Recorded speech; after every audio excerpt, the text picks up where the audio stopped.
السلام عليكم ورحمة الله تعالى وبركاته. الحمد لله نحمده ونستعينه ونستغفره ونؤمن به ونتوكل عليه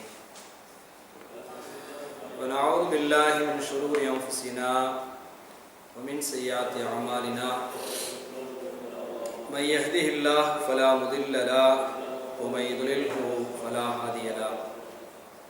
أشهد أن لا إله إلا الله وحده لا شريك له وأشهد أن سيدنا ومولانا محمدا عبده ورسوله صلى الله عليه وسلم. أما بعد، قد قال الله تعالى في كلامه القديم والفرقان المجيد: أعوذ بالله من الشيطان الرجيم. بسم الله الرحمن الرحيم. إن الدين عند الله الإسلام. صدق الله العلي العظيم وصدق رسوله النبي الكريم ونحن على ذلك من الشاهدين والشاكرين والحمد لله رب العالمين. மரியாதைக்குரிய இஸ்லாமிய பெரியவர்களே, கண்ணியத்திற்குரிய எல்லாம் அல்ல அல்லாஹு ஜல்ல ஷானஹு வ தஆலாவின் நல்லடியார்களே, அல்லாஹ்வுடைய கிருபையால் தொடர்ந்து இந்த மாதாந்திர தர்பியா நிகழ்ச்சியிலே கலந்து கொண்டு அல்லாஹ்வுடைய ரசூலுடைய சொல்லை கேட்டு அதன்படி நடக்க வேண்டும் என்ற ஒரு நல்ல எண்ணத்திலே நாம் எல்லாம் இங்கே அமர்ந்திருக்கிறோம். ஏற்கனவே கடந்த மாதத்திலே ஒரு முஸ்லீம் இன்னொரு முஸ்லீமுக்கு செய்ய வேண்டிய கடமைகள் என்கிற வகையிலே ஒரு 6 கடமைகளை நாம் பேசிக்கொண்டு வருகின்றோம். அதிலே ஒரு 2 கடமைகளை அது சம்பந்தமான விளக்கத்தை நாம் முடித்திருக்கிறோம். அதாவது, ஒரு முஸ்லீம் இன்னொரு முஸ்லீமை சந்திக்கிற பொழுது சலாம் சொல்ல வேண்டும். அந்த சலாத்துக்கு அழகிய முறையிலே பதில் சொல்ல வேண்டும். இதே போல சண்டை ஏற்பட்டிருந்தாலும் கூட, பகைமை ஏற்பட்டிருந்தாலும் கூட நாம் அந்த சலாம் சொல்லி அந்த உறவுகளை புதுப்பித்துக் கொள்ள வேண்டும் என்கிற வகையிலே ஒரு விஷயம் சொல்லப்பட்டது. அதற்கு அடுத்தபடியாக யாராவது தங்களுடைய குடும்பத்திலே ஒரு விசேஷங்கள் வைத்து நமக்கு அழைப்பு கொடுப்பார்கள் என்று சொன்னால், ஏழை பணக்காரன் என்ற பாகுபாடு இல்லாத வகையிலே அந்த அழைப்பிலே நாம் பங்கு பெற வேண்டும் என்கிற வகையிலே 2 செய்திகள் அது சம்பந்தமான விளக்கங்கள் சொல்லப்பட்டிருக்கிறது. இன்றைக்கு நாம் பார்க்கக்கூடிய ஒரு செய்தி என்னவென்று சொன்னால், 3ஆவதாக இருக்கக்கூடிய ஒரு செய்தி என்னவென்று சொன்னால்,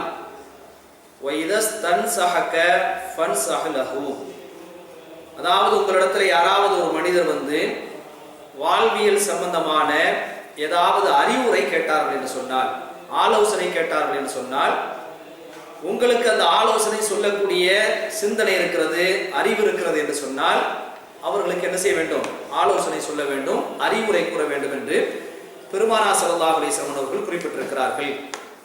சாதாரணமாக இந்த உலகத்தில் நீங்கள் பார்த்தீர்கள் என்று சொன்னால், அல்லாஹ் வந்து எல்லா மனிதர்களையும் ஒரே வகையான தரத்திலே, அறிவிலே, ஆற்றலிலே, இதே போல மற்ற விஷயத்தினுடைய வழங்கிக் கொள்ளக்கூடிய விஷயத்திலும் வந்து ஒரே மாதிரியாக அல்லாஹ் என்ன செய்யவில்லை, வைக்கவில்லை. பல்வேறு வகையில் தான் அல்லாஹ் என்ன செய்திருக்கிறான், வைத்திருக்கிறான். சில பேருக்கு அறிவு அல்லாஹ் கூட கொடுத்திருப்பான், சில பேருக்கு சிந்திக்கக்கூடிய ஆற்றலை குறைவாக கொடுத்திருப்பான். அப்ப இந்த மாதிரியான கட்டத்துல யாராவது ஒரு மனிதர், ஒரு பலவீனப்பட்ட ஒரு ஆள், சிந்தனையிலே குறைபாடு இருக்கக்கூடிய ஒரு ஆள், அல்லது ஒன்றை பற்றி உண்டான தெளிவில்லாமல் இருப்பாரா இல்லையா, அவர் வந்து நம்மிடத்துல ஆலோசனை கேட்டார் என்று சொன்னால், அந்த ஆலோசனைகளுக்கு நாம் என்ன செய்ய வேண்டும்? சரியான முறையிலே அறிவுரை கூற வேண்டும் என்று பெருமானார் ஸல்லல்லாஹு அலைஹி வஸல்லம் அவர்கள் என்ன செய்கிறார்கள்? சொல்லி காட்டுகிறார்கள். உதாரணமாக, ஒரு திருமண நேரத்தினுடைய ஒரு மாப்பிள்ளையே அல்லது ஒரு பெண்ணை நாம் தேர்வு செய்ய இருக்கின்றோம். அந்த மாப்பிள்ளை சம்பந்தமாக, பெண் சம்பந்தமான விவரம் நமக்கு தெரியாது, இன்னொரு நபருக்கு நமக்கு தெரிந்திருக்கிறது.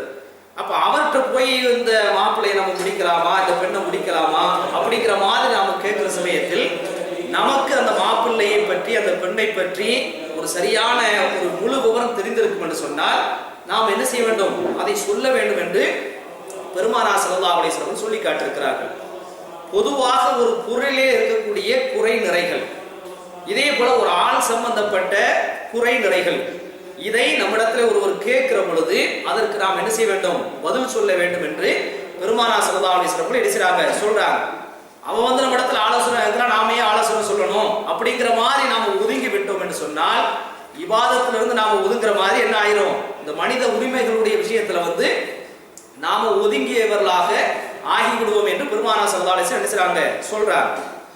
இப்போ ஒரு சின்ன கேள்வி வரும். என்ன கேள்வின்னு சொன்னா, இப்ப அடுத்தவங்களை பத்தி நாம சொல்ற சமயத்துல, அடுத்தவங்களை பற்றி நாம வந்து சொல்லுகிற சமயத்துல, ஆலோசனை செய்யற சமயத்துல வந்து அது புறமாக ஆகிவிடுமே, கோளாக ஆகிவிடுமே அப்படிங்கிற மாதிரி ஒரு சந்தேகம் என்ன செய்யும்? ஏற்படும். ஆனால் இந்த விஷயத்தை பொறுத்த அளவுல வந்து அது புறமாக ஆகாது என்று பெருமானார் ஸல்லல்லாஹு அலைஹி வஸல்லம் அந்த வாழ்க்கையில் இருக்கக்கூடிய அந்த சம்பவங்கள் என்ன செய்கிறது?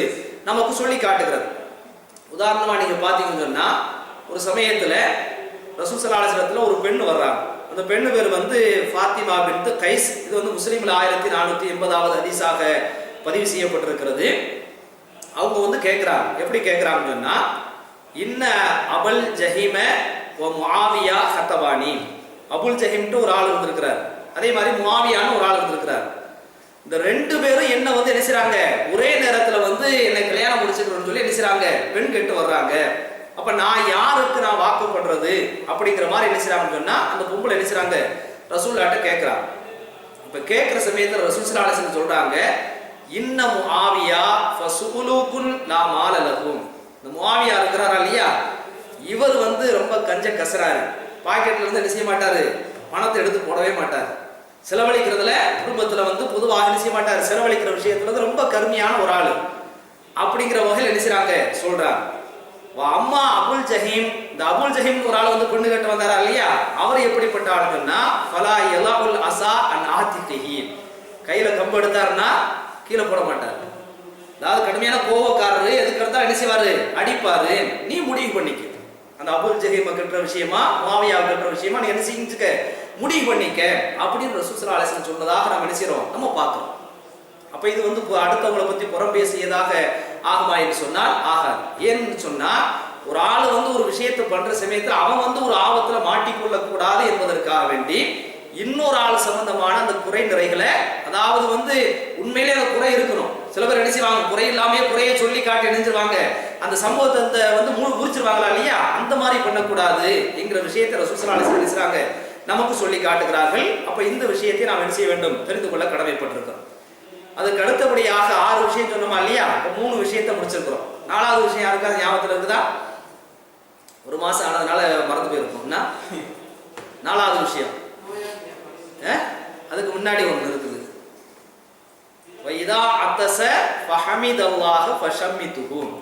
அதாவது யாராவது ஒரு மனுஷர் தும்மல் போட்டு அந்த தும்மலுக்காக வேண்டி அல்லாஹ்விடத்துல வந்து அவர் என்ன செய்கிறார்? அல்லாஹ்வை புகழக்கூடிய வகையில் அல்ஹம்துலில்லாஹ் என்று சொன்னார் என்று சொன்னால் நாம என்ன செய்யணும்? அதுக்காக வேண்டி பதில் சொல்ல வேண்டும். எப்படி பதில் சொல்ல வேண்டும் என்று சொன்னால், யர்ஹமுக்கல்லாஹ் அப்படின்னு என்ன செய்யணும்? நாம பதில் சொல்லணும். யர்ஹமுக்கல்லாஹ்னா என்ன அர்த்தம்? அல்லாஹ் உங்கள் மீது ரஹ்மத்து செய்வானாக. பொதுவாக நம்ம தும்மல் போற சமயத்துல ஏன் அல்லாஹ்வுக்கு நாம புகழுகிறோம் என்று சொன்னால், அந்த மூக்கிலிருந்து அந்த கிருமிகள் என்ன செய்கிறது? வெளியாகிறது. அப்படி வெளியாகிற சமயத்துல நாம் என்ன செய்யறோம்? இந்த மூக்குல இருந்து அந்த சளிகளை, அந்த தூசுகளை வந்து வெளியாக்குனதுக்காக வேண்டி அல்லாஹ்வை நம்ம என்ன செய்யறோம்? புகழணும். இப்ப யர்ஹமுக்குல்லாஹ்னு சொல்லி நாம ஏன் அவருக்கு வந்து அல்லாஹ் அவனுக்கு வந்து ரஹ்மத்து செய்வானாக அப்படின்னு நாம ஏன் அவருக்கு வந்து நம்ம துஆ செய்கிறோம் என்று சொன்னால், இந்த தும்மலோட முடிஞ்சு போச்சு. இதுக்கு மேல இந்த தும்மல் அதிகப்படியாக வந்து வந்து உனக்கு வந்து ஒரு ஜுரம் ஏற்பட்டு, ஒரு காய்ச்சல் ஏற்பட்டு, அதன் மூலமாக சிரமப்படாத அளவுக்கு அல்லாஹ் என்ன செய்யட்டும்? உனக்கு ரஹ்மத்து செய்யட்டும் அப்படிங்கிற வகையில் என்ன செய்யறோம்? அவருக்காக வேண்டி நம்ம என்ன செய்யறோம்? திரும்ப என்ன செய்யறோம்? இப்ப இதோட முடிந்து விட்டதா என்று சொன்னால் நிச்சயமாக கிடையாது. இப்ப யர்ஹமுக்கல்லாஹ் இவர் சொன்னாரு சொன்னா, அதுக்கு வந்து அவர் என்ன செய்யணும்? தும்மல் போட்டவர் இன்னொரு துஆவை பண்ணணும். யஹ்தீகுமுல்லாஹ் வ யுஸ்லிஹு பாலக். அல்லாஹ் உனக்கு நேர் வழியை காட்டுவானாக, உன்னுடைய எல்லா நிலைகளையும், பால் அப்படின்னு சொன்னா உன்னுடைய எல்லா வாழ்வியல் சம்பந்தப்பட்ட எல்லா நிலையும் அல்லாஹ் வந்து இஸ்லாஹ் சீராக்குவானாக என்கிற ஒரு துஆவை நாம் என்ன செய்ய வேண்டும்? செய்ய வேண்டும். சாதாரணமாக ரசூல் ஸல்லல்லாஹு அலைஹி வஸல்லம் வந்து ஒரு முஸ்லீம் இன்னொரு முஸ்லீமுக்கு செய்ய வேண்டிய கடமைகள்ல வந்து இந்த தும்மல் போட்டா கூட நம்ம என்ன செய்யக்கூடாது? சும்மா இருக்கக்கூடாது. அதுக்கு நாம் என்ன செய்யணும்? பதில் சொல்லணும். அதுக்கு ஒரு தனியா ஒரு துஆ செய்யணும் அப்படிங்கிற வகையில் சொல்லி இருக்கிறார் என்று சொன்னால், இது எவ்வளவு பெரிய ஒரு அற்புதமான மார்க்கம் அப்படிங்கிற விஷயத்தை நாம் என்ன செய்ய வேண்டும்? எண்ணி பார்க்க கடமைப்பட்டிருக்கிறோம்.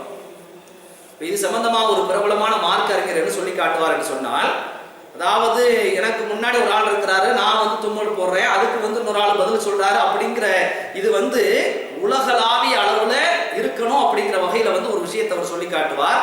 நான் பல தடவை இதை நான் உங்களுக்கு சொல்லி காட்டிருக்கிறேன். அதாவது உலகத்தினுடைய ஒரு கோடியில ஒரு ஆள் என்ன செய்றாரு, தும்மல் போட்டு அல்ஹம்துலில்லாஹ் என்று சொன்னார் என்று சொன்னால், உலகத்தினுடைய மறு கோடியில் இருக்கக்கூடிய இன்னொரு முஸ்லீம் என்ன செய்யணும், அதனுடைய எதிரொலியாக இரஹமுக்கல்லாஹ் அப்படின்னு சொல்லணும். அப்ப அந்த சகோதரத்தை வரணுங்கிறதுக்காக வேண்டித்தான் ரசூல் ஸல்லல்லாஹு அலைஹி வஸல்லம் வந்து இந்த சின்ன சின்ன விஷயங்களை கூட நினைச்சிருக்கிறாங்க, நமக்கு வந்து ஒரு கடமைகளாக நமக்கு நினைச்சிருக்கிறாங்க, சொல்லி காட்டிருக்கிறாங்க. இது வந்து 4வது விஷயமாக நினைச்சுகிறது இருக்கிறது. இப்ப 5வது விஷயம் என்னவென்று சொன்னால், வைதா மரில உதுஹு, யாராவது ஒரு ஆள் நோய்வாய்ப்பட்டு படுக்கையில கிடந்தார் அப்படிங்கிற செய்தி நமக்கு தெரிய வந்தது என்று சொன்னால், நாம் என்ன செய்யணும், அவரை போய் நோய் நலம் விசாரிக்க வேண்டும். பக்கத்துல இருந்தா நம்ம என்ன செய்யணும், நேரடியாக சென்று என்ன செய்யணும், நாம நோய் நலம் விசாரிக்கணும். ஆனா ரசூலுல்லாஹ்வுடைய வரலாற்றில் என்ன பார்த்திருக்கிறோம்னு சொன்னால், பக்கத்துல ரொம்ப தூரத்துல ஒரு ஆள் கேள்விப்பட்டு அந்த நபரை சந்திக்கிறதுக்காக வேண்டிய நோய் நலம் விசாரிப்பதற்காக வேண்டிய அன்றைய காலகட்டத்தில் ஒட்டகத்துல பயணிச்சு போய் ரசூல் ஸல்லல்லாஹு அலைஹி வஸல்லம் வந்து நலம் விசாரிச்சிருக்கிறாங்க அப்படிங்கிற செய்தியை நாம என்ன செய்கிறோம், நம்ம பார்க்கிறோம். இந்த விஷயத்துல வந்து ஏன் ரசூல் ஸல்லல்லாஹு அலைஹி வஸல்லம் இவ்வளவு பெரிய முக்கியத்துவம் கொடுத்திருக்கிறாங்கன்னு சொன்னா, இப்ப இந்த நோய் நலம் விசாரிக்கிறது வந்து இஸ்லாத்தை பொறுத்தளவுல வந்து இந்த ஃபர்லு அப்படிங்கிற அந்தஸ்துல உள்ள விஷயம் கிடையாது. ரசூலுல்லாஹ்வுடைய ஒரு சுன்னா, அதாவது சுன்னான்னு சொன்னா முக்கியமான ஒரு சுன்னா. ஆனா இமாம் புகாரி ரஹ்மத்துல்லாஹி அவர்கள் வந்து இந்த ஹதீஸ்கள் இருக்கா இல்லையா, நோய் நலம் விசாரிக்க சம்பந்தமான ஹதீஸ் இருக்குதா இல்லையா, அதுக்கு தலைப்பு எப்படி தலைப்பு கொடுத்திருக்கிறாங்கன்னு சொன்னா, உஜூபு இயாதத்துல் மரீத், நோய் நலம் விசாரிப்பது சம்பந்தமான கட்டாயம், உஜூபு அப்படிங்கிற அந்த வகையில் நினைச்சிருக்கிறாங்க. அந்த பாடத்துல அவங்க கொண்டு வந்திருக்கிறாங்க. ரசூலுல்லாஹ்வுடைய சுன்னாவாக இருந்தாலும் கூட இந்த நோய் நலம் விசாரிப்பதுங்கிறது வந்து ஒரு வாஜிபு, அதாவது ஃபர்லுக்கு அடுத்த அந்தஸ்தில் இருக்கக்கூடிய ஒரு கடமை அப்படிங்கிற ஒரு பாடத்தில் நினைச்சிருக்கிறாங்க. இமாம் புகாரி ரஹ்மத்துல்லாஹி அவர்கள் நினைச்சாங்க கொண்டு வந்திருக்கிறாங்க. ஏன் அப்படின்னு சொன்னா, சாதாரணமா இந்த உலகத்துல எல்லாத்துக்குள்ள அனுபவம் தான், ஆணாக இருக்கட்டும் பெண்ணாக இருக்கட்டும் ஏழையா இருக்கட்டும் பணக்காரனா இருக்கட்டும் எல்லாத்துக்குள்ள ஒரு அனுபவம் என்னன்னு சொன்னா, நோய்ங்கிறது ஒரு சோதனை. நோய்ங்கிறது ஒரு சோதனையா இல்லையா, நோய் நொம்பலம் வருதா இல்லையா, இதுவே ஒரு சோதனை. ஆனா அதை விட ஒரு பெரிய சோதனை என்னன்னு சொன்னா, நோயா ஒரு மனுஷன் கிடக்கிற சமயத்துல யாரும் போய் பார்க்காம இருக்கிறாங்களா இல்லையா, யாரும் சொல்லாம இருக்கிறாங்களா இல்லையா, அது வந்து அதை விட ஒரு பெரிய சோதனை. அதுலயே நெஞ்சிருவான், அவன் ரொம்ப நொந்து போயிடுவான். அதனால தான் ரசூல் ஸல்லல்லாஹு அலைஹி வஸல்லம் செஞ்சிருக்காங்க, இந்த விஷயத்தை வந்து மெயினாக நினைச்சிருக்காங்க, குறிப்பிட்டிருக்கிறாங்க. இன்னைக்கு நாம சில நேரத்துல பார்த்தோம்னு சொன்னா, அந்த நம்முடைய உறவுகள்ல யாரு பணக்காரங்களா இருக்கிறாங்களோ அவங்க நோய்வாய்ப்பட்டுட்டா உடனே போய் நம்ம சந்திப்போம். ஆனா கொஞ்சம் நம்மளை விட தாழ்ந்த நிலையில் இருப்பாங்களா இல்லையா, அப்புறம் போய் பார்த்துக்கலாம் நம்ம என்ன செய்வோம் இருப்போம். ஆனா நீங்க கொஞ்சம் யோசிச்சு பார்த்தீங்கன்னு சொன்னா, அது மன ரீதியாக அவனுக்கு கொடுக்கக்கூடிய நிவேதனை. அல்லாஹ் வந்து நோயை ஒண்ணு தனியா கொடுத்திருக்கிறான். இப்ப நீங்க போய் நாம போய் அதை சந்திக்காம இருக்கிறோமா இல்லையா, அது மனநோய், அது அதிகப்படியான மனநோயை கொடுத்து விடும் என்பதாக என்ன சொல்லி காட்டுறாங்க. இன்றைக்கு இருக்கக்கூடிய அந்த மருத்துவர்கள் என்ன சொல்லி காட்டுகிறார்கள் சொன்னால், நாங்கள் கொடுக்கக்கூடிய மருந்து மாத்திரைகளை விட இந்த சந்திச்சுட்டு போறாங்களா இல்லையா இவங்களுடைய அந்த ஆறுதலான வார்த்தைகள். அதனால தான் பெரும்பகுதி அந்த நர்சல் என்ன செய்றாங்க, பெண்களை போடுறாங்க, ஆண்களை போட்டா என்ன செய்வாங்க, எரிஞ்சு விழுவாங்க. இவங்ககிட்ட வந்து ஒரு பக்குவமான தன்மை அப்படி இருக்குங்கிறதுக்காக அப்படித்தான் அந்த பெண்களை என்ன செய்றாங்க போடுறாங்க, ஆறுதலான வார்த்தைகளை சொல்லுவாங்கிற வகையில் என்ன செய்றாங்க, அந்த மாதிரியான ஒரு ஏற்பாடு நடந்து கொண்டிருக்கிறது. இது அல்லாம இந்த நோயாளியை போய் நாம சந்திக்கிற சமயத்துல அவனுக்கு ஆறுதல் கிடைக்கிறது என்பது மாத்திரம் கிடையாது, பரஸ்பரம் சந்திக்கக்கூடிய 2 பேருக்கு மத்தியில் இருக்கக்கூடிய இந்த அன்பு இருக்கா இல்லையா, அந்த இணக்கம் இருக்கா இல்லையா, இது வந்து இன்னும் கொஞ்சம் அதிகப்படியாகும் என்ற வகையில் தான் ரசூல் ஸல்லல்லாஹு அலைஹி வஸல்லம் நினைச்சிருக்கிறாங்க, இந்த சுன்னாவை நினைச்சிருக்கிறாங்க, கட்டாய கடமையாக ஆக்கியிருக்கிறாங்க. இப்போ ஒரு கேள்வி கேட்கலாம், இந்த நோயாளியை சந்திக்க போறோமா இல்லையா, இந்த நோயாளியை சந்திக்கிற சமயத்துல நமக்கு என்ன நன்மை கிடைக்கும்? இன்னல்லாஹ யகூலு யௌமல் கியாமத், இந்த உலகம் எல்லாம் அழிஞ்சதுக்கு பின்னாடி நாளைக்கு மறுமையில அல்லாஹ் என்ன செய்வான், நம்மளை கூப்பிட்டு விசாரிப்பானா இல்லையா, அப்படி விசாரிக்கிற சமயத்துல ஒரு மனுஷன் அல்லாஹ் என்ன செய்வான், கூப்பிடும்.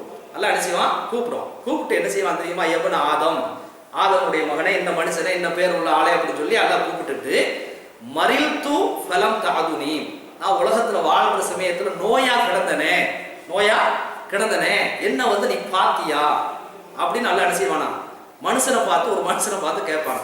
அவன் ஏற்கனவே நமக்கு வந்து நன்மை கிடைக்குமா தீமை கிடைக்குமா சொர்க்கம் கிடைக்குமா நரகம் கிடைக்குமா அப்படிங்கிற ஒரு பயத்துல பீதியில என்ன செய்வான், அவன் உட்கார்ந்துக்கிற சமயத்துல அல்லாஹ் வந்து நம்மகிட்ட இந்த மாதிரி கேள்வி பண்றானே அப்படிங்கிற வகையில் அவன் என்ன செய்வான்னு சொன்னா, அல்லாஹ்வை பார்த்து கேட்பானா, யா ரப்பி, என்னுடைய இறைவனே, கைஃப அஊதுக வ அன்த ரப்புல் ஆலமீன், நான் எப்படி எப்படி ஒன்ன போய் வந்து நோய் நல விசாரிக்க முடியும்? இந்த உலகத்தினுடைய ரப்புல் ஆலமீன் அகிலங்களை எல்லாம் படைத்து பாதுகாக்கக்கூடிய இரட்சகனாக நீதான் இருக்கிறாய். நோயை கொடுக்கிறது, நோயை எடுக்கிறது, சிஃபாவை கொடுக்கிறது நீயாத்தான் இருக்கிறான். உன்னை வந்து நான் எப்படி வந்து நோய் நல விசாரிக்க முடியும் அப்படின்னு என்ன செய்வானா அவன் கேட்பான்.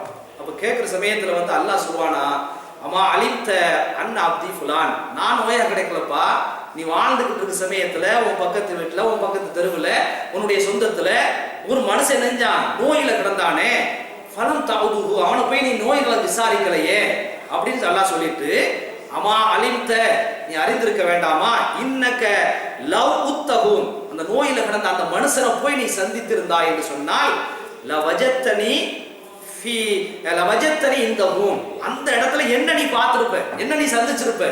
இப்ப ரசூல் ஸல்லல்லாஹு அலைஹி வஸல்லம் அல்லாஹ் வந்து குர்ஆன்ல வந்து இன்னக்கல் அலா குலுக்கின் அலீம் சொல்றானா இல்லையா? இந்த ரசூல் ஸல்லல்லாஹு அலைஹி வஸல்லம் பத்தி சொல்ற சமயத்துல நீங்க வந்து உயர்ந்த பண்பாட்டுல இருக்கிறீங்க, உலகத்திலேயே ஒரு உயர்ந்த நற்குணத்துல இருக்கிறது யாரு? ரசூல் ஸல்லல்லாஹு அலைஹி வஸல்லம் மாத்திரம் தான். அதனால தான் ரசூலுல்லாஹ் பத்தி அல்லாஹ் நினைச்சான் புகழ்ந்து சொல்றான். அந்த ரசூல் ஸல்லல்லாஹு அலைஹி வஸல்லம் வந்து மக்காவுல மதீனாவுல வாழ்ந்துகிட்டு இருக்க சமயத்துலங்க, அதாவது 3 நாட்கள் தொடர்ந்து ஒரு சஹாபியை ரசூல் ஸல்லல்லாஹு அலைஹி வஸல்லம் பார்க்காவிட்டார். 3 நாட்கள் தொடர்ந்து ஒரு சஹாபி என்ன செய்றாங்க, பெரும்பதி ரசூலுல்லாஹை சுத்தி சுத்தி அனுப்பிவாங்க. டெய்லி ரசூலுல்லாஹை பார்க்காம இருக்க மாட்டாங்க, சஹாபாக்கள் ரசூலுல்லாஹை பார்க்காம இருக்க மாட்டாங்க.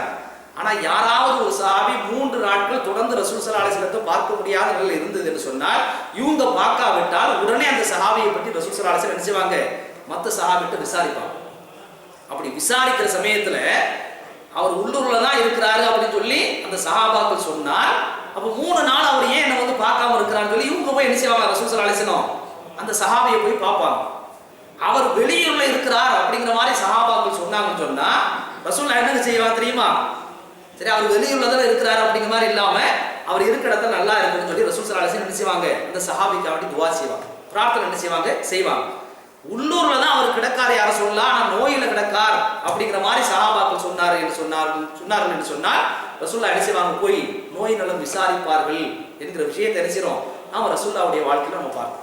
அப்ப ரசூலுல்லாஹ்வுடைய சுன்னாக்களை பேணுகிற சமயத்தில் இந்த சுன்னாவை நாம் என்ன செய்யணும், பேணுறதுக்கு நாம் என்ன செய்ய வேண்டும், முயற்சிக்க வேண்டும். இன்னொரு அற்புதமான ஒரு விஷயங்க, அதாவது நாம சந்திக்கிறதா இருந்தா நமக்கு தெரிஞ்சவங்க, அதே போல நண்பர்கள், நம்முடைய அந்த சமூகத்தை சார்ந்தவர்கள், இஸ்லாமிய மதத்தை சார்ந்தவர்கள், இவர்களை மாத்திரம்தான் நோயில கிடந்தாங்கன்னா நம்ம போய் பார்ப்போம். ஆனா ரசூல் ஸல்லல்லாஹு அலைஹி வஸல்லம் அதையும் தாண்டி என்ன செஞ்சிருக்கிறாங்க, மாற்று மத சகோதரர்களையும் போய் பார்த்திருக்கிறாங்க. அதாவது புகாரில 1356வது ஹதீஸாக பதிவு செய்யப்பட்டிருக்கிறது. ரசூலுல்லாஹ்ட்ட வந்து ஒரு யூத மதத்தை சார்ந்த ஒரு அடிமை, அதாவது கொஞ்சம் வயசு பையன் என்ன செய்யறான், வேலைக்காரனா இருந்தான். அவன் என்ன செய்யறான்னு சொன்னா என்ன செஞ்சிடறான், இடையில வந்து சோகம் இல்லாம படுத்துறான். சோகம் இல்லாம படுத்துறான்னு சொன்னா சாதாரண நோயில இல்ல, அதாவது மௌத்து மரண நோய்னு சொல்லுவாங்களா இல்லையா, அந்த மாதிரியான மரண நோயில அடிச்சிடாரு அவர் கிடக்கிறார். அப்ப நம்மகிட்ட வேலை பார்த்த இன்னொரு மதத்தை சார்ந்த ஒரு மனிதன் அப்படிங்கிற வகையில் என்ன செய்றாங்க, ரசூல் ஸல்லல்லாஹு அலைஹி வஸல்லம் அந்த மனிதனை போய் என்ன செய்றாங்க, சந்திக்கிறாங்க. அப்படி சந்திக்கிற சமயத்துல நலமெல்லாம் விசாரிச்சதுக்கு பின்னாடி என்ன செய்றாங்கன்னா, நம்மகிட்ட வேலை பார்த்த ஒரு யூத சிறுவன், நல்ல பண்பாடுள்ள ஒரு சிறுவன், இந்த கடைசி நேரத்துல வந்து நம்ம கொஞ்சம் முயற்சி பண்ணலாமே அப்படிங்கிற வகையில நம்ம கேள்விப்பட்டிருக்கலாம் அந்த சம்பவத்தை. அந்த பையன்ட்ட யூத சிறுவன் என்ன செய்றாங்க, இப்ப நீ இஸ்லாத்தை தழுவிடு அப்படின்னு சொல்லி சொல்றாங்க. அந்த பையன் என்ன செய்யறான்னு சொன்னா, ரசூலுல்லாஹ் சொன்ன உடனே பக்கத்துல அவங்க வாப்பா இருக்கிறார், வாப்பாவுடைய மூஞ்சியை பாக்குறாரு. அதாவது நான் அந்த மாதிரி சொல்றாங்களே, ரசூலுல்லாஹ் சொல்றாங்களே, நான் என்ன பண்றதுங்கிற வகையில் என்ன செய்றாங்க, அவருடைய மூஞ்சியை பாக்குறாரு. அவங்க வாப்பா என்ன செய்றாங்கன்னு சொன்னா, ரசூலுல்லாஹ் வந்து ஒரு நல்ல ஒரு நம்பிக்கையான ஒரு உண்மையை பேசக்கூடிய ஒரு மனிதர், அவர் சொல்லக்கூடிய விஷயத்துல வந்து கண்டிப்பா என்ன செய்யாது, போய் கலந்துருக்காது, நீ அதை ஏத்துக்கிறப்பா அப்படின்னு சொல்லி என்ன செய்றாங்க, உங்க வாப்பா சொல்றாரு. உடனே இவர் என்ன செய்றாரு, அந்த பையன் அஷ்ஹது அல்லா இலாஹ இல்லல்லாஹ் அப்படிங்கிற கலிமாவை என்ன செய்றாரு, சொல்றாரு. சொல்லி முடிச்சோடனே ரசூலுல்லாஹ் என்ன செய்றாங்க, மன திருப்தியோட வெளியாகிறாங்க. அப்படி வெளியாகிற சமயத்துல அவங்க ஒரு துவா பண்றாங்க. என்ன துவான்னு சொன்னா, அல்ஹம்துலில்லாஹி அல்லதி அன்கதஹு மினன் நார், இந்த பையனை, இந்த யூத அடிமையை வந்து நரகத்திலிருந்து பாதுகாத்த அல்லாஹ்வுக்கே எல்லா புகழும் அப்படிங்கிற ஒரு துவாவை என்ன செய்றாங்க, ரசூல் ஸல்லல்லாஹு அலைஹி வஸல்லம் பண்ணிட்டு வந்ததாக நம்ம பார்க்கிறோம். அப்ப அந்த வகையில் ரசூல் ஸல்லல்லாஹு அலைஹி வஸல்லம் வந்து இந்த மாற்று மத சகோதரர்களையும் என்ன செஞ்சிருக்கிறாங்க, நோய் நலம் விசாரித்திருக்கிறார்கள் என்கிற ஒரு செய்தியை நாம் என்ன செய்கிறோம், எண்ணி பார்க்க வேண்டும். இப்ப அடுத்த கட்டமாக இந்த நோயாளியை நாம சந்திக்கிற சமயத்துல பேணக்கூடிய அந்த ஒழுங்குமுறைகள் இருக்கா இல்லையா, இதையும் நாம் கொஞ்சம் யோசிச்சு பார்க்கணும். அதாவது நிலைமை மோசமாக இருந்தாலும் வார்த்தைகள், இனிமையான வார்த்தைகள் வர வேண்டும். இந்த நோயாளியினுடைய நிலைமை என்ன செய்யுது, ரொம்ப மோச நிலையில கிடக்குது.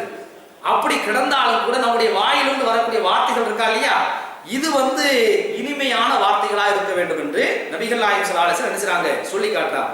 அதாவது ஒரு சமயத்துல வந்து பொதுவாக அந்த நோயாளியை சந்திக்கிற சமயத்துல என்ன நம்ம சொல்லணும், லா பாஸ தஹூர் இன்ஷா அல்லாஹ், ஒன்னுத்துக்கும் கவலைப்பட, லா பாஸன்னு சொன்னா என்ன அர்த்தம், ஒன்னுத்துக்கும் நீங்க கவலைப்படாதீங்க, தஹூர், தஹூர்னா என்னது, சுத்தம்னா அல்லாஹ் அந்த நோயிலிருந்து உங்களுக்கு நிவாரணத்தை கொடுத்துருப்பான், இன்ஷா அல்லாஹ், அல்லாஹ் நாடுனா கொடுத்துருவான். இந்த வார்த்தையை நம்ம என்ன செய்யணும், சொல்லணும். எங்க போனாலும் ரசூல் ஸல்லல்லாஹு அலைஹி வஸல்லம் இந்த வார்த்தையை என்ன செய்வாங்க, நோயாளியை சந்திக்கிற சமயத்தில் என்ன செய்வாங்க, சொல்லுவாங்க. இப்போ வந்து என்ன செய்யறாங்கன்னு சொன்னா, ஒரு மதினாவுக்கு பக்கத்தில் இருக்கக்கூடிய ஒரு கிராமத்தில் இருக்கக்கூடிய ஒரு படிப்பறிவு இல்லாத ஒரு வயசான ஒரு ஆளை ரசூல் ஸல்லல்லாஹு அலைஹி வஸல்லம் நினைச்சாங்க சந்திக்கிறதுக்காண்டி போறாங்க. அவரும் வந்து நினைச்சாரு நோயில கிடக்கிறார். அப்படி கிடக்கிற சமயத்தில் அங்க போய் நினைச்சாங்க சொன்னா ரசூல் ஸல்லல்லாஹு அலைஹி வஸல்லம் அந்த பெரியவரை பார்த்து லா பாஸ தஹூர் இன்ஷா அல்லாஹ், நீங்க ஒன்றும் கவலைப்பட வேண்டிய தேவையில்லை, அல்லாஹ் வந்து நினைச்சுவான் குணத்தை கொடுப்பான்னு சொல்லி நினைச்சாங்க சொல்றாரு. அப்ப அந்த பெரியவர் என்ன சொல்றான்னு சொன்னா, கல்லா அப்படி இல்லை யார் சொல்லலாம், முதல்ல என்ன செய்யறாங்க, குல்த தஹூர், நான் வந்து சுகமாயிருவேன்னா நீங்க சொல்றீங்க, நான் சுகமாக மாட்டேன், கல்லா கல்லா நான் சுகமாக மாட்டேன். ஏன்னு சொன்னா பல்ஹிய ஹிம்மா, இப்ப எனக்கு வந்திருக்கக்கூடிய காய்ச்சல் இருக்கா இல்லையா, இது வந்து தஃபூரு அவு தசூரும், அதாவது சுட்டு தகிக்கக்கூடிய ஒரு மிகப்பெரிய மோசமான மரண காய்ச்சல்ல நான் அணிஞ்சிருக்கிறேன், தவிச்சுக்கிட்டு இருக்கிறேன். அதாவது ஷைஹின் கபீர், இந்த வயசான மரண விளிம்பில் இருக்கக்கூடிய அந்த வயசான ஆட்களுக்கு வரக்கூடிய ஒரு காய்ச்சல் என்ன செய்யறேன், நான் இப்ப தவிச்சுக்கிட்டு இருக்கிறேன். தஸீருல் கபூர், இந்த காய்ச்சல் வந்து என்னை வந்து கபூர்ல தான் கொண்டு போய் சந்திக்க வைக்கும், போட்டுரும், அப்படியான காய்ச்சல் இருக்கிறேன் அப்படின்னு நினைச்சாரு அவர் சொல்றார். இப்படி சொன்ன அந்த நேரத்துல தான் ரசூல் ஸல்லல்லாஹு அலைஹி வஸல்லம் நினைச்சாங்க ஃபநஅம் இதன் அப்படின்னு சொன்னா அப்படி ஆகலாம் அப்படின்னு நினைச்சாங்க சொல்றாங்க. அப்ப ரசூலுல்லாஹ்வுக்கு தெரியும், அவர் கிடக்கக்கூடிய அந்த படுக்கையில் கிடக்கக்கூடிய எல்லா நிலைமையும் தெரியும், ரொம்ப மோசமான நிலையில தான் கிடக்குறான்னு தெரியும். இருந்தாலும் கூட ரசூலுல்லாஹ் நினைச்சாங்க லா பாஸ தஹூர் இன்ஷா அல்லாஹ், அந்த இனிமையான வார்த்தை, நீங்க ஒன்றும் கவலைப்படாதீங்க, அல்லாஹ் வந்து என்ன செய்வான் உங்களுக்கு வந்து குணத்தை கொடுப்பான் அப்படிங்கிற விஷயத்தை என்ன செய்யறாங்க சொல்றாங்க. ஆனா அவர் வந்து ஒரு பக்கம் போட்ட ஆளு, மரணத்துக்கு நெருங்கிட்டாரு, தயாராகிட்டாரு அப்படிங்கிற இந்த விஷயத்தை, அந்த வார்த்தையை கேள்விப்பட்டதுக்கு முன்னாடி நினைச்சாங்க ஃபநஅம் இதன் அப்படின்னா அப்படி ஆகலாம் அப்படின்னு சொல்றாங்க. அப்ப அது வரைக்கும் நினைச்சாங்க நல்ல இனிமையான வார்த்தையை தான் பேசுறாங்க. ஆனா இன்னைக்கு நம்ம சில பேர் நினைச்சுவாங்க, சில பேர் நோயாளியை சந்திக்கிற சமயத்துல போய் பாத்தீங்கன்னு சொன்னா, எந்த டாக்டர் பாக்குறீங்க, இந்த டாக்டரையா, அவன் வந்து 10 பேரை சாகடிச்ச ஆள் இல்லை, 10 பேரை சாகடிச்ச ஆள் இல்லை, எந்த ஹாஸ்பிட்டல்ல கிடக்குற, அந்த ஹாஸ்பிட்டல் கிடக்குற, அதுல தான் அவன் செத்தான் இவன் செத்தான் அவன் செத்தான்னு சொல்லி ஒரு 10 பேர் அடிக்கிறவான வைங்க, அதுலயே அவன் செத்து போயிடும், மூத்தவன் அதுல என்ன செய்வான் செத்து போயிடும். அப்ப இந்த மாதிரியான வகையில் நினைச்சாங்க அந்த வார்த்தைகள் வந்து பேசக்கூடிய நேரத்துல எந்த வார்த்தை வெல்லும் எந்த வார்த்தை கொல்லும் அப்படிங்கிற வகையில் என்ன செய்யணும், அந்த நோயாளிகிட்ட பேசுற சாதாரண பேசுற சமயத்துல என்ன செஞ்சிருக்கிறாங்க ரசூலுல்லாஹ், நல்ல வார்த்தைகளை பேசுங்க. அதுல நோயாளிகிட்ட பேசுற சமயத்துல என்ன செய்யக்கூடாது, வீட்டுல இருக்கக்கூடிய ஆட்கிட்டே நான் சேர்த்து தான் சொல்லுகிறேன், கணவன் மனைவியாக இருந்தாலும் சரி, நம்முடைய பிள்ளைகளாக இருந்தாலும் சரி, நோயாக கிடக்கிற சமயத்தில் நம்முடைய வார்த்தை வாயிலிருந்து வரக்கூடிய அத்தனை வார்த்தை என்ன செய்யணும், அந்த ஆறுதல் தரக்கூடிய வார்த்தைகளாக தான் என்ன செய்யணும் இருக்கணும். கொஞ்சம் மருத்துவ செலவு கூட தான் செய்யும், ஒன்னால இந்த மாதிரி மருத்துவ செலவு ஆயிடுச்சு அப்படிங்கிற மாதிரி நம்ம ஏதாவது வார்த்தையில வித்தியாசமா பேசணும் வைங்க, அதுவே ஒரு மன பாதிப்பு உண்டாக்கி விடுங்கிற வகையில் தான் ரசூல் ஸல்லல்லாஹு அலைஹி வஸல்லம் அந்த மாதிரி நமக்கு சொல்லி காட்டிருக்கிறார். இப்ப 5 விஷயத்தை நம்ம முடிச்சிட்டோமா இல்லையா? இப்ப 6வது விஷயம் என்னன்னு சொன்னா, வைதா மாத்த ஃபத்தபியூஹு, யாராவது ஒரு மனுஷன் மரணமாகி விட்டான்னு சொன்னால் அந்த மரணத்தை தொடர்ந்து நடக்கக்கூடிய அந்த காரியங்கள் இருக்கா இல்லையா, அத்தனை விஷயத்திலும் நாம் என்ன செய்ய வேண்டும், கலந்து கொள்ள வேண்டும் என்று பெருமானார் ஸல்லல்லாஹு அலைஹி வஸல்லம் நினைச்சாங்க சொல்லி இருக்கிறாங்க.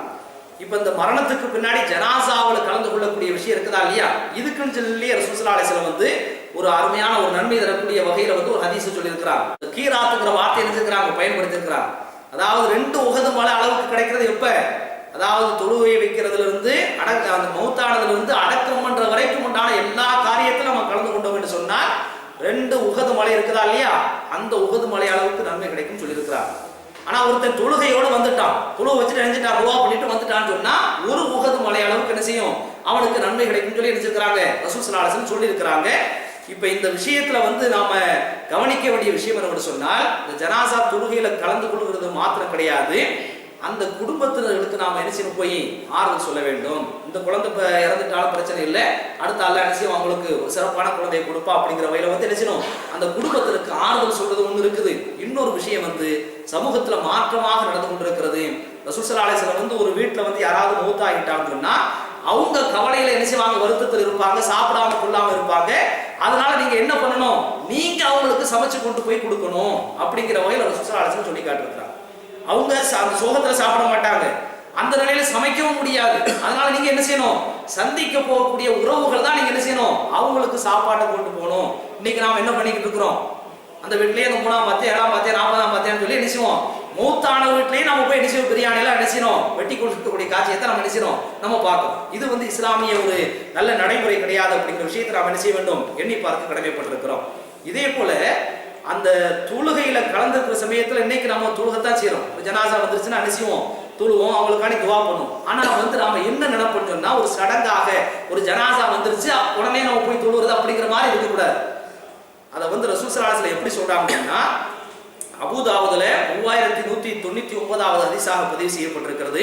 இதா சல்லைத்தும் அலல் மையத், ஒரு மையத்து வந்துருச்சு, ஜனாசா வந்துருச்சு, நீங்க தொழு வைக்க போறீங்க, துவா செய்ய போறீங்கன்னு சொன்னா, அந்த தொழுகையும் துவாவும் எப்படி இருக்க வேண்டும் என்று சொன்னால், ஃபஹ்லிசு லஹு துஆ, ஒரு மானுட கடல்ல இருக்கக்கூடிய ஒரு மனிதன் இறந்து போயிட்டான், என்னுடைய சகோதரன் இறந்து போயிட்டான் அப்படிங்கிற வகையில அந்த துவாவை வந்து நீங்க என்ன செய்யணும், ஃபஹ்லிஸ் சொன்னா என்ன அர்த்தம், அல்லாஹ்வுக்கு தான் அந்த இஹ்லாஸ்ங்கிற அந்த வார்த்தையை நம்ம யூஸ் பண்ணுவோம். அதாவது எந்த ஒரு விஷயத்தை என்ன செய்யணும், உளப்பூர்வமாக நம்ம செய்யணும்னு சொல்லி சொல்லுவோமா இல்லையா.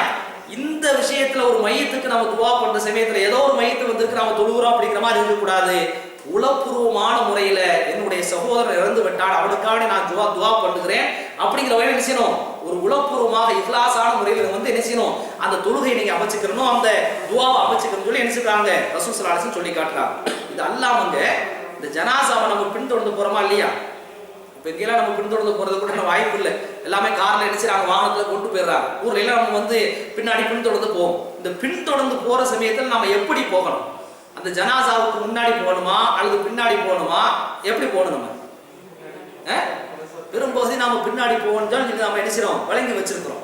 ஆனா நீங்க புகாரில் நீங்க பாத்தீங்கன்னா முதல் பாகத்துல 985வது பக்கத்துல நீங்க பாருங்க, அனஸ் ரலியல்லாஹு வந்து சொல்றாங்க, எப்படி சொல்றாங்கன்னு சொன்னா, அன்தும் முஷையூன், நீங்க ஒரு ஜனாசாவை பின்தொடர்ந்து போறீங்கன்னு சொன்னா அதுக்கு நீங்க மரியாதை கொடுக்குறீங்க, அதுல வந்து நீங்க மனிதாபிமானத்தை நீங்க காட்டுறீங்கன்னு சொன்னா எப்படி நீங்க போகணும் தெரியுமா, வம்ஷி பைன எதைஹா, முன்னாடி சில பேர் போகணும், முன்னாடி என்ன செய்யணும், சில பேர் போகணும், வஹல்ஃபஹா, பின்னாடி கொஞ்சம் பேர் போகணும், பின்னாடி என்ன செய்யணும், கொஞ்சம் பேர் போகணும், வான் யமீனிஹா, வலதுபுறத்துல கொஞ்சம் பேர் போகணும், வான் ஷிமாலிஹா, இடதுபுறத்துல கொஞ்சம் பேர் போகணும்.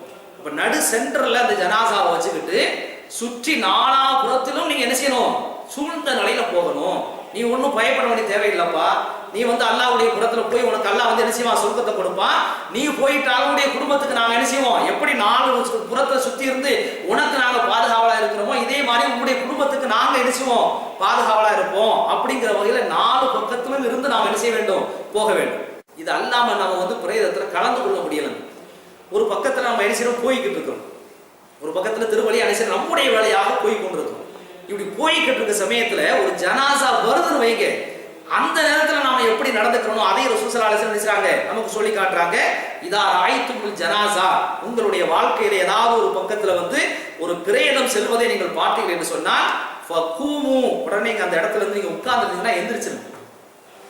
நன்றாக நம்ம கவனிக்கணும். ரசூலுல்லாஹ் வந்து சஹாபாக்கள் கூட்டத்தில் என்ன சொல்லுவாங்க தெரியுமா, நான் வந்து ஒரு நபி வர்றேன் அப்படிங்கிறதுக்காக வேண்டி நான் பள்ளிவாசலுக்குள்ள வர்றேன், உங்களை சந்திக்கிறக்காண்டி வர சமயத்துல அல்லாஹ்வுடைய ஒரு நபி வர்றார் அப்படிங்கிறதுக்காக வேண்டி நீங்க என்ன செய்ய தேவையில்லை, எனக்கு மரியாதை கொடுக்கக்கூடிய வகையில வந்து நீங்க எழுந்திருக்க வேண்டிய அவசியம் இல்லை அப்படின்னு சொன்ன ரசூல் ஸல்லல்லாஹு அலைஹி வஸல்லம் வந்து, ஒரு ஜனாசா வந்து தெருவழியை போறதை நீங்க கண்டிக்கணும்னு சொன்னா நீங்க உட்கார்ந்து என்ன செய்யணும், உடனே நீங்க வந்து எழுந்து அதுக்கு என்ன செய்யணும், மரியாதை செய்ய வேண்டும். எது வரைக்கும், ஹத்தா துஹல்லிஃபக்கும், இந்த ஜனாசா உங்களை விட்டு கடக்கின்ற வரைக்கும் நீங்க வந்து உட்கார கூடாதுன்னு சொல்லி என்ன செய்றாங்க, ரசூல் ஸல்லல்லாஹு அலைஹி வஸல்லம் சொல்லி காட்டியிருக்கிறார். இதுல இன்னொரு விஷயத்தை நாம கவனிக்க வேண்டும்.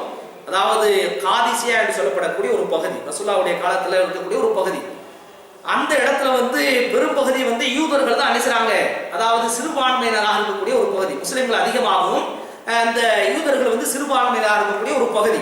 அந்த இடத்துல சஹல் என்று சொல்லப்படக்கூடிய, கைஸ் என்று சொல்லப்படக்கூடிய 2 சஹாபிகள் நினைச்சாங்க. அந்த திருவழியா போய்க்கிற சமயத்துல ஒரு யூத ஜனாசா நினைச்சது போகுது. அப்படி போற சமயத்துல நினைச்சாங்க, இவங்க எழுந்து நிற்கிறாங்க. அப்போ மற்ற அவருடைய நண்பர்கள் சொன்னாங்க, இது சிறுபான்மையினர் வசிக்கக்கூடிய ஒரு பகுதி, அங்க போகக்கூடிய ஜனாசா நினைச்சது ஒரு யூத ஜனாசா, நீங்க ஏன் எந்திரிச்சு நிக்கிறீங்க அப்படியே நினைச்சாங்க கேட்கிறாங்க. அப்ப அந்த 2 சஹாபி என்ன சொல்றாங்கன்னா, நாங்களா சுயமா எந்திரிக்கல, ரசூலுல்லாஹ் அப்படி எந்திரிச்சது நாங்க பார்த்திருக்கோம். ரசூலுல்லாஹ்வுடைய காலகட்டத்தில் நாங்க வாழ்க்கிற சமயத்துல ஒரு யூத ஜனாசா அணிஞ்சு ஒரு வழியா போச்சு, ரசூலுல்லாஹ் அணிஞ்சாங்க, அந்த யூத ஜனாசாவுக்கு மரியாதை கொடுக்கும் வகை அணிஞ்சாங்க, எந்திரிச்சு நின்னாங்க. அப்ப நாங்க கேட்டோம் அது யூத ஜனாசாவாச்சு அப்படின்னு சொல்லி கேட்கிற சமயத்துல ரசூலுல்லாஹ் என்ன சொன்னாங்க, சுருக்கமா சொன்னாங்க, அலைஸத் நஃப்ஸன், அது யூத ஜனாசாவா இருந்தானே எந்த ஜனாசாவா இருந்தானே அதுவும் ஒரு மனித ஆத்மா தானே, மனித ஆத்மா தானே அப்படிங்கிற வகையில் ரசூல் ஸல்லல்லாஹு அலைஹி வஸல்லம் இந்த சகோதரத்துவத்தை வந்து இஸ்லாமிய சகோதரத்துவம் அப்படிங்கிற மாதிரி கொண்டு வராம உலகளாவிய ஒரு சகோதரத்துவமா அனுசராங்க கொண்டு வரக்கூடிய காட்சி அனுசரம் நம்ம பார்க்கிறோம். இது அல்லாமங்க இந்த மையத்தை குளிப்பாட்டுறாங்களா இல்லையா, யாராவது நீங்க குளிப்பாட்டுறீங்களா? ஆண்கள்ல பெண்கள்ல மையத்தை இந்த பக்கத்துல நிறைய பேர் போறதே கிடையாது. ஏன்னு சொன்னா அது போய் பிடிச்சிக்கிறோம் அப்படின்னு சொல்லி நிறைய பேர் என்ன செய்வாங்க, பயந்துகிட்டு இருப்பாங்க. நிறைய பேர் என்ன செய்வாங்க, பயந்துகிட்டு இருப்பாங்க.